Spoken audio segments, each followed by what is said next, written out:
చదివాం. లూకా రాసిన సువార్త 19:43-44 చదివాం మనం, అంతే. ఆ 2 వాక్యాలు చదివాం. మొదటి చెప్పిన మాట ఏంటంటే నీ శత్రువుని నువ్వు గ్రహించు. నేను వైండప్ చేస్తున్నాను ఈ వాక్యాన్ని. I'm giving just summary and conclusion. So ఏంటి? నీ శత్రువుని నువ్వు తెలుసుకో. నీ శత్రువును తెలుసుకోవడం చాలా అవసరం. నీ శత్రువు ఎలా అవుతాడు?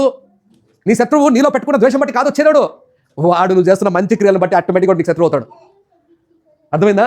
నువ్వు మంచి పనులు చేస్తూ ఉంటే వాడు ఏమవుతాడు? నీకు ఆటోమేటిక్గా శత్రువు అవుతాడు ఎదుటివాడు. No need to worry. శత్రువుల కోసం నువ్వేం ప్రయాసపడాల్సిన అవసరం లేదు, ఆటోమేటిక్గా తయారవుతాడు రోజుల్లో. అలాగే జోసఫ్కి తయారయ్యారు, అలాగే యేసుప్రభుకి తయారయ్యారు, అలాగే పౌలు గారికి తయారయ్యారు. చూసాం మనము. కానీ ఆ శత్రువుని ఏం చేయాలి? మనము ప్రేమించాలి. రెండో మాట ఏం చెప్పాను మీకు? రాతి మీద రాయి అంటే ఏంటి? Jesus as an stone, mill stone. ఏం స్టోన్ అది? Mill stone. ఆ మిల్ స్టోన్ ఏ డైమెన్షన్లో ఉందో ఆ డైమెన్షన్కి నువ్వు నేను మార్చబడాలి. మార్చబడతామా? లేదంటే ఆయన ఏ మైండ్లో ఉన్నాడో యేసయ్య అలాంటి మైండే మనకు కూడా రావాలి, అలా లైక్నెస్ రావాలి, అలాంటి శుభం కావాలి. యేసుప్రభు ఏంటి తెలుసా? ఒక చెంప మీద కొడితే ఇంకొక చెంప చూపించాడైనా, చూపించాడు, కొట్టారు, చూపించాడైనా.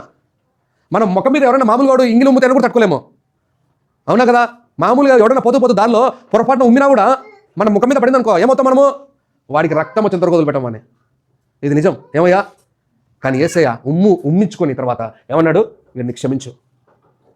ఈరోజు దేవుడు చెప్పిన మాటలు ఆ రాయిలాగా మనం మార్చబడాలి, ఆ డైమెన్షన్లోకి మనం మార్చబడాలి. We are here to transform in the world, not to become something great. Last మాట నేను చెప్పాను, చివరికి ప్రతి దాన్ని తేరి చూచి తెలుసుకోవాలి.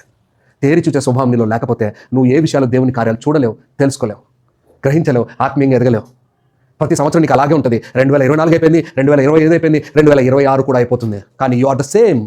బట్ వాట్ ఈస్ ఎందుకు సంవత్సరాలు పెరుగుతున్నాయి?